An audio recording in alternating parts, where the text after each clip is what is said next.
Hari ini aku mendengar kabar kalau Kak Arya resmi bercerai dengan Alisa. Wanita itu sudah tak bisa diluluhkan lagi. Semakin hari sikapnya semakin menantang keluarga Suradisastra. Ia seperti dendam dan saat inilah kesempatan melampiaskannya. Benar-benar kesempatan besar untuk balas dendam. Saat lelaki yang sangat dicintai tak berdaya, ia melepasnya. Aku tak habis pikir, lalu apa yang membuat Alisa dulu mati-matian mempertahankan pernikahan, kalau sekarang begitu saja dilepaskan. Kondisi Kak Arya makin terpuruk setelah kejadian itu. Semangat untuk sembuh seperti hilang tanpa jejak. Saat bersama Farhan pun ia tak seceria biasanya. Raganya ada, tapi jiwa entah melayang kemana. Menyaksikan kondisi itu, air mataku berjatuhan. Kiranya balasan yang didapat olehnya teramat menyakitkan. Apa yang dibela, dipuja diperjuangkan itu sia-sia. Semua terhempas tanpa bekas. Farhan ninggalin ayah, iya. Nanti ayah mati, desis Kak Arya saat ia mendekap putranya. Kudengar ia terisak perlahan. Lelaki itu benar-benar terpuruk. Ia sedang berada pada titik terendah dalam hidupnya. Hanya doa yang dapat kuberikan. Semoga ayah putraku dapat segera keluar dari ujian bertubi-tubi. Bagaimanapun dia lelaki yang masih memiliki sisi baik. Dan semoga cobaan dan cobaan ini dapat menjadikannya lebih bisa bersikap tegas dan sanggup bertanggung jawab atas tanggungan hidupnya. Ngelamun aja. Rangkulan lelaki tercintaku menyeret angan dari lamunan masa lalu. Tentang pernikahan kelam itu, tentang kemalangan yang menimpa di masa dulu. Juga tentang pria yang kini masih merangkak keluar dari ujian hidupnya. Betapa tidak, tak lama dari perceraian mereka, Alisa telah menikah lagi. Suami wanita itu adalah pengusaha kaya raya yang merupakan kolega keluarga mereka. Entah untuk kepentingan bisnis lagi, atau memang saling cinta. Ah, sudahlah aku tak mau terlarut dengan urusan hidup orang lain. Yang penting bagiku saat ini adalah menjalani hidup bersama Kak Rangga dan Farhan. Mikirin mantan, ya.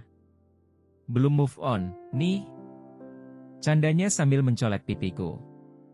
Detik berikutnya ia mencuri ciuman di sana. Kutepuk kecil tangan yang baru saja menyentuh pipi ini. Gemas kalau sudah digoda soal masa lalu. Meski tahu aku sudah tak punya rasa lagi pada Kak Arya, tetap saja kadang tersirat cemburu pada ucapannya. Apalagi jika baru pulang dari mengunjunginya, ada saja tingkah anehnya. Tentang kedekatan Farhan dengan ayah kandungnya pun kadang ia tampak kurang suka. Namun menahan diri sebab sadar bahwa ikatan anak dan ayah tak mungkin dihilangkan. Kecintaannya pada Farhan begitu nyata. Apapun pinta anak itu akan dituruti. Kadang aku protes jika sudah terlihat memanjakan berlebihan. Pikirku itu tak baik bagi karakter anak ke depan. Ibu cantik jangan banyak melamun. Apalagi melamunkan mantan, candanya lagi, lalu ia tertawa kecil. Papa, apa sih? Kucubit kecil tangan lelaki yang terus saja mencandai. Dasar suamiku, dia malah minta dicubit lebih keras lagi. Enak katanya. Kak Rangga menuntunku menuju peraduan. Setelah aku rebahan, barulah ia tidur di sisi kanan. Kami kembali ngobrol tentang apa saja. Farhan sudah 3 tahun, udah boleh punya adik kayaknya, ungkap Kak Rangga sambil memiringkan badan. Tangan besarnya lantas mengusap-usapnya rambut ini. Aku tahu Kak Rangga sangat ingin memiliki anak dari benihnya sendiri. Pastilah sebab ia butuh penerus di masa depan, sedangkan Farhan akan tetap bernasab pada ayah kandungnya. Selain itu, putraku butuh teman. Selama ini ia bermain hanya dengan orang tua dan pengasuh saja. Sepertinya kita beri adik sekarang saja, bisiknya kemudian. Tanpa menunggu reaksiku lelaki itu mulai memainkan jemarinya untuk mengamalkan ibadah suami istri. Terima kasih, sayang, bisiknya setelah Raga menemui kelelahannya. Ku benamkan wajah pada dada bidang itu. Dada yang telah menjadi tempat ternyaman kala ingin menumpahkan kebahagiaan juga kesedihan. Aku rindu Farhan. Kok, belum diantarkan? Ya. Seminggu sekali Farhan akan menginap di rumah kakek neneknya. Itu dilakukan sejak kami menetap kembali di Indonesia. Hal itu bersamaan dengan sembuhnya Kak Arya dari kelumpuhan. Pria itu telah mampu berjalan gagah kembali. Seiring itu juga motivasi hidupnya bangkit lagi. Ayahnya akan menjemput jika kami belum juga mengantarkan. Begitu pula sebaliknya, aku akan membawanya dari rumah itu jika tak kunjung dikembalikan. Besok kita jemput kalau hari ini tak diantar. Mungkin kakek, nenek dan ayahnya masih rindu. Kasihan juga mereka itu orang-orang kesepian, ungkap Kak Rangga. Ungkapan itu ada benarnya. Pastilah keluarga itu bahagia saat Farhan bersama mereka, dan akan merana jika aku mengambilnya. Di rumah itu belum ada bayi sebab Kak Arya belum menikah lagi. Entahlah mungkin ia trauma atas kegagalan 2 pernikahan. Semuanya kandas dan menyisakan sakit tak terperi. 2 juragan pun kelihatannya tak lagi memaksa Kak Arya. Mereka mungkin sudah belajar dari masa lalu. Syukurlah jika ada kesadaran bahwa manusia itu berhak menentukan pilihannya sendiri. Yang namanya pernikahan haruslah dibangun oleh keikhlasan bukan intimidasi. Esoknya Kak Rangga menepati janji. Ia membawaku ke rumah Kak Arya untuk menjemput Farhan. Pria itu menuntun istrinya hati-hati sekali sebab aku telah mengandung 3 bulan kini. Ia sangat protektif sekali. Aku tak boleh memegang ini itu. Masak pun sekarang dilarang.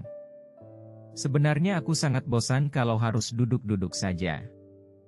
Namun, daripada ada yang cemberut, ya sudah dituruti saja. Hati-hati, ya, nasihat ibu saat aku pamitan. Ia selalu saja tampak khawatir pada putrinya ini. Ibu tak tinggal bersamaku sebab ia ingin tetap di rumah yang dibelikan juragan dulu. Katanya tak enak dengan keluarga besan. Padahal orang tahu dan Rangga tak pernah mempermasalahkan. Toh mereka juga tak tinggal bersama kami. Hari ini katanya ia akan menginap sampai lusa. Rindu padaku dan Farhan ucapnya saat datang. Pastilah sebab selama ini tak pernah kami berpisah darinya. Sebenarnya aku kasihan jika ibu tinggal sendiri. Pastilah sangat kesepian. Namun, ia kukuh tak mau seatao dengan kami. Ya sudahlah, aku hanya bisa berharap ibu dapat bertemu suami baru. Dia berhak bahagia, apalagi usianya baru 43 tahun. Kepergian ayah yang tak jelas sudah bisa menjadikan alasan gugatan perceraian di pengadilan. Namun, ibu sepertinya tak mau melakukan. Entah karena masih menunggu lelaki itu, atau karena memang belum bertemu pujaan baru. Kami sampai di Istana Suradisastra. Rumah ini masih sama bentuknya. Menjulang dan menampilkan kemegahan. Seorang pelayan mengangguk hampir membungkuk saat menyambutku. Ia dengan sangat sopan menyilakan untuk masuk. Aku sudah tak sabar untuk bertemu Farhan. Menurut info pelayan ia sedang ada di kamar kakek dan neneknya. Waduh, bisa lama urusan. Kami diminta menunggu sementara ia akan menginformasikan pada juragan. Kak Rangga mengusap perutku untuk memastikan baik-baik saja setelah perjalanan. Kadang aku berpikir dia terlalu berlebihan. Masa ia jarak sependek itu saja akan membuat kandungan bermasalah? Belum gerak, ya dedenya? Belum, dong, papa. Nanti kalau sudah 5 bulan biasanya mulai aktif, jawabku sambil menempelkan jari di atas tangannya. Duh, papa udah gak sabar, deh. Celotehnya sambil terus mengusap perut ini. Hanya saja aktivitas ini harus terhenti saat Farhan menghambur ke arahku. Unda, Pak. Aku langsung saja memeluk anak lucu itu. Begitu juga dengan Kak Rangga.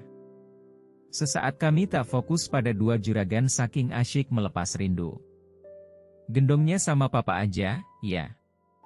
Di perut mama kan ada dedek bayi. Apa Anjani hamil? 2 bab lagi ending, Mak. Yuk, baca juga.